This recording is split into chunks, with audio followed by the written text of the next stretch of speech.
Mais là, tu touches pas.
L'association, elle existe depuis 2 ans. On a créé une association dédiée au festival.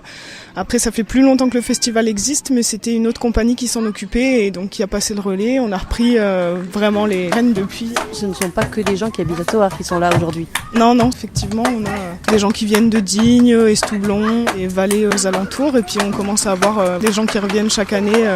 Effectivement, il y a beaucoup de Thoardais, mais c'est assez familial, comme vous pouvez le voir.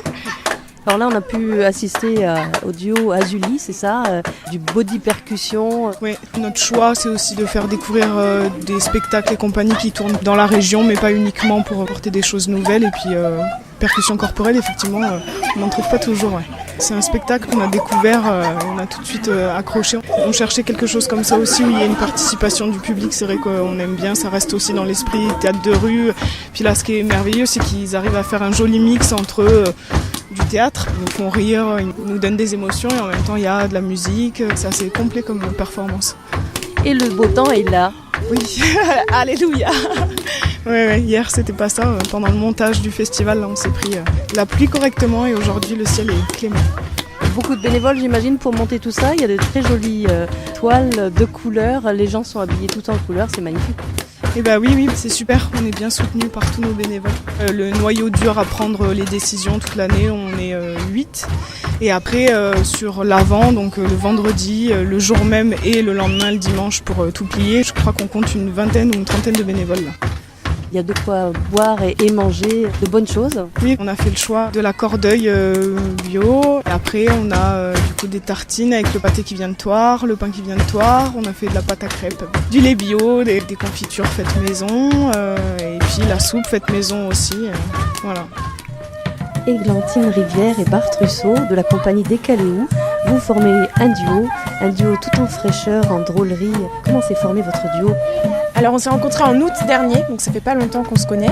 On s'est rencontrés dans un stage de clown parce qu'on est acteurs clown tous les deux. On a commencé à travailler ensemble depuis septembre et on a tout de suite voulu montrer au public pour avoir des retours des gens. Donc le spectacle, il est présenté au public depuis novembre l'année dernière. Les toutes premières c'était novembre. On sent bien le côté clown, justement. C'est un spectacle qui demande à participer aussi bien pour les enfants que pour les grands. C'est bien d'ouvrir une petite porte avec le public.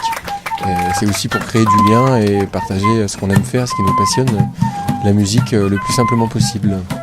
Alors il y a des percussions un peu originales avec le corps bien sûr, mais aussi avec tout ce qui vous passe par la main en fait. Il y a des gobelets, il y a des tonneaux, des bottes en caoutchouc. Voilà. En fait, l'idée, c'était de montrer qu'on peut faire de la musique facilement, avec pas grand-chose, et que la musique, c'est un langage universel, et que tout le monde peut l'utiliser. Que le battement du cœur, c'est le premier instrument qu'on entend quand on est dans le ventre de sa maman. La voix, c'est ce qui nous rassure, c'est ce qui nous élève spirituellement. Et du coup, on a réuni les deux premières choses de nos spectacles. C'est vraiment la percussion corporelle et le chant. Et puis autour, on a mis tout ce qu'on aimait. On s'est vraiment pas restreint et on va continuer encore à rajouter des choses. on s'amuse. On voit bien que vous vous amusez et du coup c'est contagieux. Ah ben voilà, ouais. Et alors vous tournez beaucoup finalement, puisque hier vous étiez en spectacle, demain ça continue.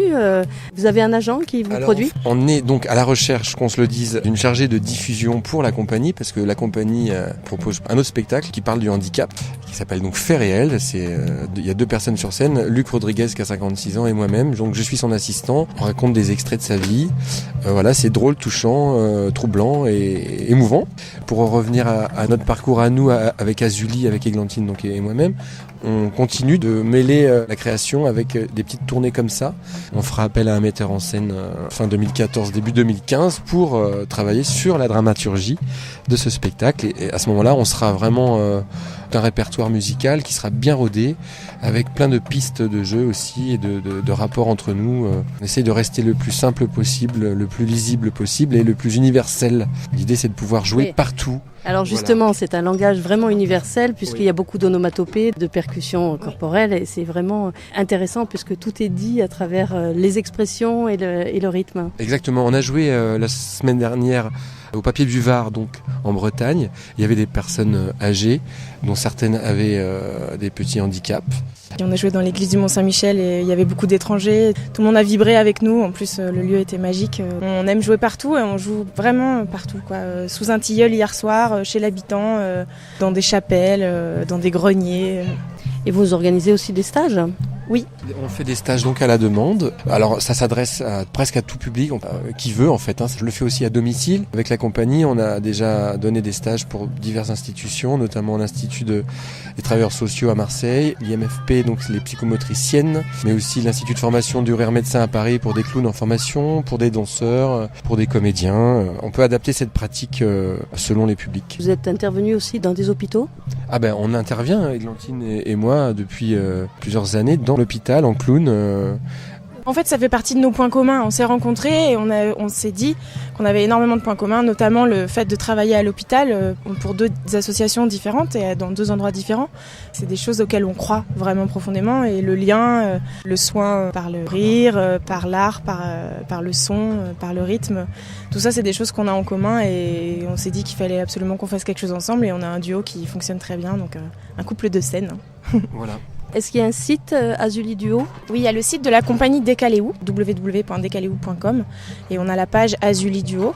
Et on a aussi une page Facebook qu'on alimente très régulièrement avec toutes nos dates, toutes nos infos et nos vidéos aussi. Vous avez plein de vidéos, vous pouvez apprendre à faire de la percussion corporelle grâce à des tutoriels et puis vous pouvez nous voir aussi dans des petits clips. Donc c'est vraiment un conseil que je donne à ceux qui ont envie de s'y mettre. Allez voir, il y a plein de tutoriels aussi ailleurs que sur le site de la compagnie, sur YouTube, sur Vimeo. Amusez-vous, partagez-le, ça ne fait que du bien.